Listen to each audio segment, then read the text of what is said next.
السلام عليكم. دلوقتي طفل ليه عمره 9 شهور بالظبط، اقدر ادخله اللحوم الحمراء دلوقتي وادخلها له ازاي والكميه تبقى قد ايه؟ طيب الكبده ينفع ياخدها ولا لا؟ الميه، كميه الميه اللي المفروض هو محتاجها قد ايه بالظبط؟ ينفع ادخله دلوقتي منتجات اللبن كلها واللبن نفسه ينفع اديهوله؟ وامتى هو يقعد معايا على السفره وياكل من الاكل بتاعي؟ بالنسبه للمكسرات كمان من ساعه ما دخلت له الاكل فيه تغيرات في شكل الحمام وحاجه مرعبه. طيب بالنسبه للكيك والبسكوت والعصير الحاجات دي ينفع اديها له؟ هنتكلم عن الاسئله دي كلها وهنجاوب عنها بالتفصيل، لكن الاول ما تنسيش تعملي لايك وتشتركي في القناه وتفعلي الجرس عشان يوصلك كل جديد، وما تنسيش برضو تبصي على سلسله التغذيه اللي احنا بدأناها من الاول عشان تكملي معانا على نفس السياق. فعمرنا دلوقتي 9 شهور الطفل يقدر ياخد اللحوم الحمراء. طيب اللحوم الحمراء اللي هي ايه؟ لحوم الجزار، البط، الحمام، يقدر ياخدها بصوره مسلوق ومهروس شبه مفرومه عشان يقدر ان هو يبلعها. ولازم اجرب التجارب اللي احنا قلنا عليها 3 ايام كل يوم، بزود الكميه تدريجيا وبطمن ان ما عنديش مشاكل ومفيش اي تحسس.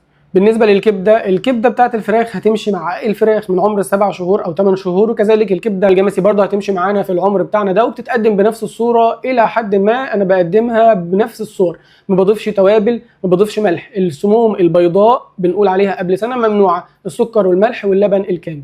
بمناسبه اللبن، ما ينفعش ادي اللبن قبل سنه، لكن منتجات اللبن ينفع اديها بكل صورها، حتى اللبن المحضر زي الزبادي والجبن واللبن اللي تم معالجته بالنار داخل الفرن اللي هو اضافه رز او اضافه مكرونه عليه، مفيش مشكله.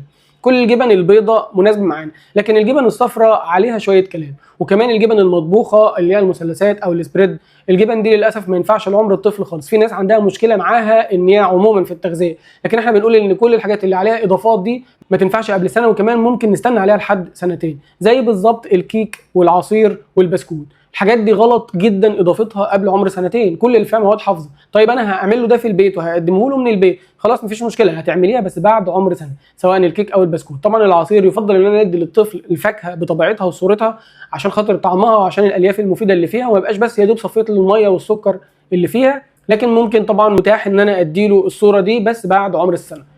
المكسرات من الحاجات المفيده جدا اللي مليانه طاقه وفيتامينات ومليانه معادن مهمه جدا، لازم اديها للطفل، بس اتاكد ان طفلي خصوصا لو ولد.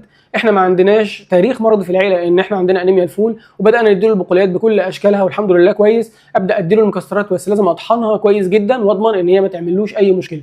كلهم مفيدين بس برضو التجارب بتبقى خطوه بخطوه. دلوقتي طفلي عمره 9 شهور ياخد كام وجبه في اليوم؟ بياخد 3 وجبات في اليوم، بالاضافه الى وجبه انا ممكن اجرب فيها حاجه جديده، او يكون عندي حاجه في البيت بديها له زي محضرين حاجه بلبن او فاكهه بصوره معينه بديها له. الوجبه قد ايه؟ احنا قلنا قبل كده ان المعده بتاعه الطفل عباره عن تقريبا قد قبضه ايده، وبالتالي هتبقى في نفس المحتوى اللي هو من 5 ل 9 معالق صغيره في اليوم. طيب احنا في الجو اللي احنا فيه ده، او حتى على اختلاف الجو، طفل بيحتاج ميه قد ايه في اليوم؟ القاعده ان انا قبل 6 شهور ما بديش لطفل ميه، الرضاعه بتبقى كافيه ليه، وببدا التغذيه ببدا معاها ان انا اديله الميه. وفي الفيديو اللي فات احنا اتكلمنا عن الميه بحضرها للطفل ازاي وبديها له ازاي عشان تكون مناسبه ليه.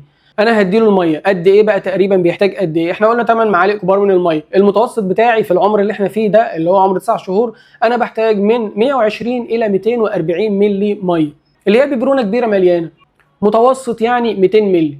طيب بعد عمر السنه بياخد قد ايه؟ 3 اضعاف الكميه دي اللي هو تقريبا 600 مللي. مع دخول التغذيه بقى بيبدا يحصل تغيرات في البراز، لانه معتمد على اكل الطفل، اللي الطفل بياكله بينزل في البراز. فناخد بالنا ان في علامات يبدا نقلق منها امتى لو تغير البراز. لو الطفل بيعمل اكتر من 4 مرات في اليوم وكان فيهم صوره مرضيه، يعني الحمام فيه سايب او فيه مشكله، او فيه تغيرات زي افرازات دمويه او دم اصلا صافي في البراز، ساعتها احنا نبدا نقلق ونفكر. لكن غير كده كده الطفل ممكن يكون بياكل حاجات فيها لون احمر فتبان في البراز، او يكون الطفل بياخد بنجر وده مفيد جدا يتغير ويبان عندي، او لو الطفل بياخد حديد، واحنا عارفين ان الاطفال بتبدا بصوره وقائيه ياخدوا الحديد من عمر 6 شهور، وكذلك فيتامين د. لكن لو هدي بصوره علاجيه لازم اعمل تحليل لنسبه فيتامين د في الدم ونسبه كمان مخزون الحديد. وما ننساش ان احنا عندنا تحليل بنعمله عند عمر السنه كامل لكل الطفل. في القناه فيديو تفصيلي عن تحليل عمر السنه، وكمان في فيديو لو انت عايزه تدي لطفلك اللبن بعد عمر السنه ازاي تحضريه وتحفظيه وتديه له بصوره ما يعملوش اي مشاكل، ويبقى الحفظ بتاعه سليم وما يتغيرش ريحته خالص وياخده بشكل كويس. في الفيديو الجاي هنتكلم عن تغذيه الطفل لحد عمر 4 سنين. تعالى اقول لك ايه التحاليل الضروريه اللي لازم. جدول وجبات كامل فطار وغدا وعشاء للاسبوع كله عشان يسهل عليك التغذيه الخاصه بطفلك. هنتكلم النهارده عن حاجه غريبه شويه، وهي الرضاعه